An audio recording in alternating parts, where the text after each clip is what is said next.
Welcome back, friends. I'm Dr. Rajeev Kurapati. Today, I'm going to talk about a type of meditation called Vipassana meditation. Vipassana meditation is a type of Buddhist meditation. Tibetan Buddhist, Sri Lankan Buddhist, what have you, but Buddhist meditation. What is Vipassana meditation? What's involved in it? I'll give you something that you probably never heard of before about Vipassana meditation. The word Vipassana comes from a Sanskrit word called Vipaschana. Vipaschana means the word Vipaschana can be broken down as Vividham Pashyati. Vividham Pashyati. Pashyati in Sanskrit means to see. It is from a root word called Drish. Drish Pashya means to see. That is the Sanskrit root word called dhatu. So Vividham Pashyati. Vividham means separately. Pashyati, to see things separately. In other words, to examine, to turn inward and to examine things as they are without any judgment. That is the deeper meaning of Vipaschana. Now, this Sanskrit word, when it becomes the Buddhist Pali language, comes into Pali language, it becomes Vipaschana, becomes Vipassana. Vipassana. So you see, Paschana becomes Passana, just like Dharma becomes Dhamma. In Sanskrit, you have what is called Samyuktakshara.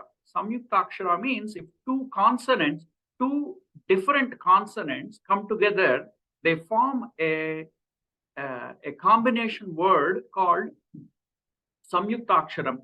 Dharma, in Dharma, ma. You see, Dharma, when you write it, it is one letter, but it has two half consonants. Dharma, two consonants in it, right? Two different consonants. This is called Samyuktakshara in Sanskrit. But when it becomes Pali, Sanskrit, in that word in Sanskrit, from Sanskrit becomes Pali language, Dharma becomes Dhamma. This Dhamma, ma, kinda ottu, ma, two mas, right? Dhamma. You give stress on the word ma. So this is called Dvitvaksharam. So Samyuktakshara becomes Dvitvakshara. Samyuktakshara of Sanskrit becomes Dvitvakshara of Pali. So Dharma becomes Dhamma. Similarly, Paschana becomes Passana. So Vipassana eventually became Vipassana, just like Upasana. So somebody said, let us use like Upasana, and Vipassana became Vipassana, just like Upasana. So now we have the word Vipassana in Pali language, the Buddhist, ancient Buddhist language. So this Vipassana, we have seen, it means Vividham Pashyati or Viseshena Pashyati, to see them specially or to see them clearly. See what clearly? We'll get to that in a minute. So you have this idea of turning your attention from worldly objects, from the world to within. So you turn your attention from there to within inside. Now you just can't do that. Here is the trick in Vipassana meditation. Here is the trick. You just can't turn inward. You need an anchor, because what happens when you see outside, you actually have, your awareness requires an attention to an object, a concept, a thing, or a sound or something, right? So when you turn inward, you also when you turn your attention inward, you need an anchor. That anchor is usually in the form of a mantra like Om.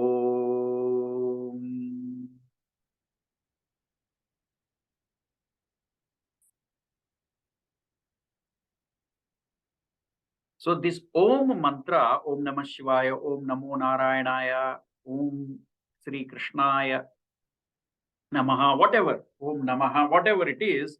So this Om becomes an anchor. With its vibrations, your attention holds on to this Om and excludes every other thought. So you focus that. So that is how you start your Vipassana meditation. Of course, you sit in a calm, quiet place without any outside disturbance, and in a comfortable position, usually seated, comfortable position with your back held straight and with a pleasant state of mind. You turn your attention inward, and you either start with, in other types of meditation, you can start with a mantra, which is called mantra meditation. In Vipassana meditation, you use breath as your anchor. So here is the key, the one I said, probably never heard before. In Vipassana meditation, you only observe things within your body and mind. You do not question, you do not analyze, you do not ask what it is, you do not ask how it happened, you just observe. So you focus on your breath. You see how you become an observer, you become a witness to all the inner mental activities that is going on, starting with the breath. So you see, now you can do this with me for a minute, and then we'll move on to the next step. So you turn your attention inward. I'm assuming you are sitting in a calm, quiet position or a location or a situation. If not, you can practice it later. Focus on your breath. See your breath, in breath and out breath.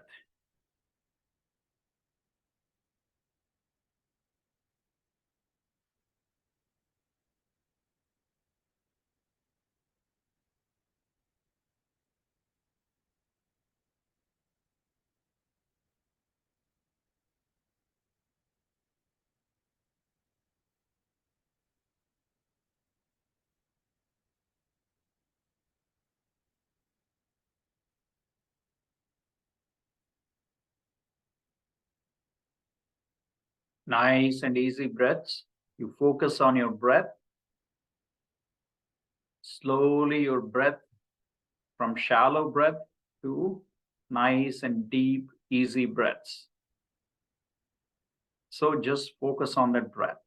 The air coming in through your nostrils, into your nasopharynx, into your trachea, into your lungs, all the way down into the alveoli. And the air you have taken in gets diffused into the rest of the body. And then you collect the air that's coming out. Slowly exhale. You see the breath coming out through your, again, alveoli, into your bronchioles, into your bronchi, into your trachea, into your oropharynx, nasopharynx, nostrils, and out goes the breath. So you just observe the breath. Now, what is your role here? You are nothing but a witness to this. Now you see,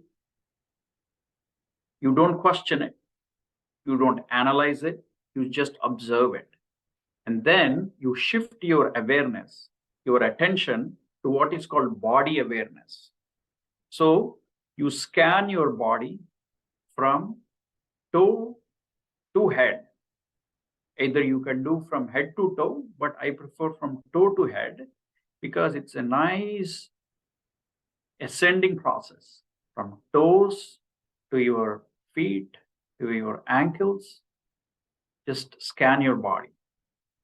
Ankles, calves, both knees, thighs, hips, abdomen, thorax, into your neck, into your mouth, nostrils, eyes, and scan your scalp. You just scan your entire body. This is the physical or the Annamaya Kosha. This is the material part of your body.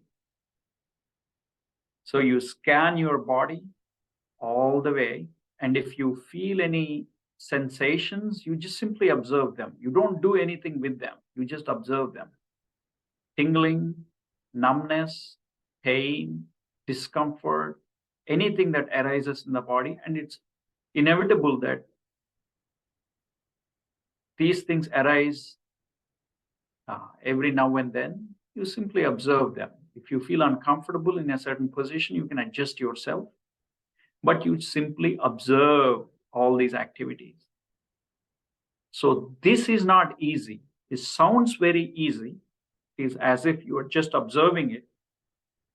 It appears as if it's a passive process, but your monkey mind keep searching outside of its boundaries into the external world and latches on to some emotion, some feeling, something that happened to you, somebody cheated you, or you had a bad experience at work, or somebody shouted at you, or you shouted at someone, and the mind ruminates. This is called mental rumination. So what you are doing is put this mental rumination aside and start again and scan your body. So this is the body awareness. So you do this, and once you're done with it, you come back to your breath, and you can go back and forth into the body awareness and breath awareness. Breath represents mind, body represents the material aspect, breath and mind represents the subtle aspects of your being. This you carry on for as long as you can. Start with 2 minutes, continue for 5, 10, 15 minutes a day.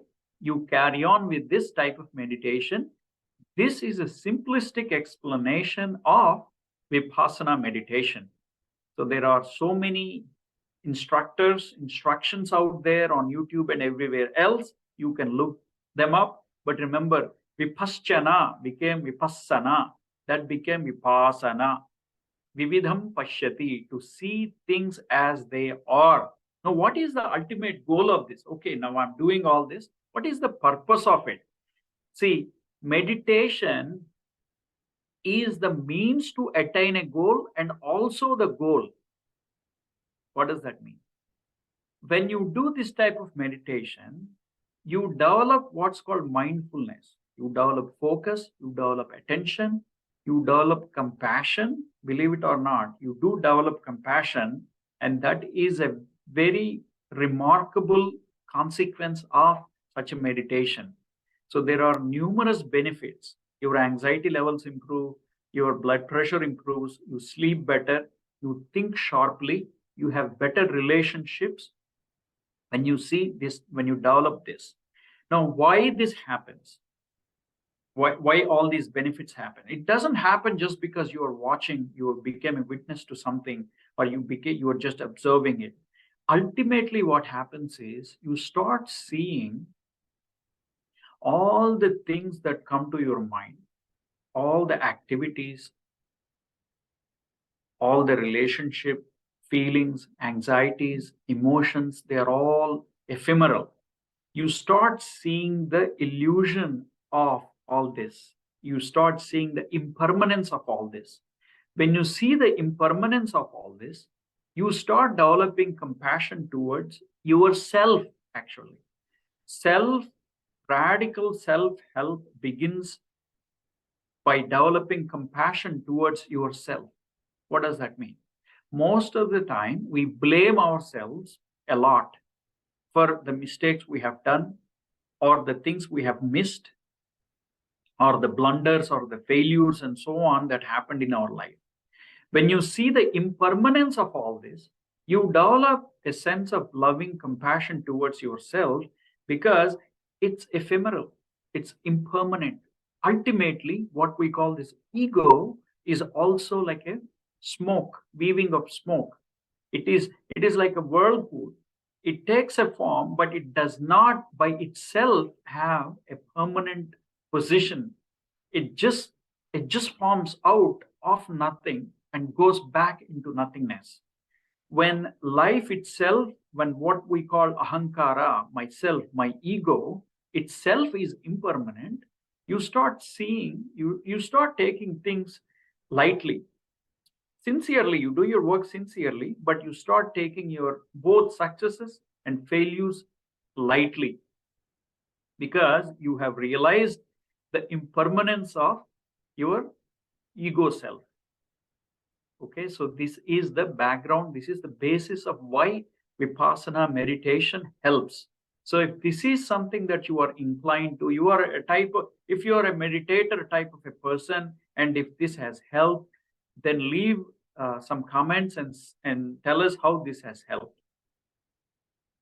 So I hope you understood at least some basics, some introduction about Vipassana meditation. Till we meet next time, stay healthy and stay safe. Thank you, friends. Bye-bye.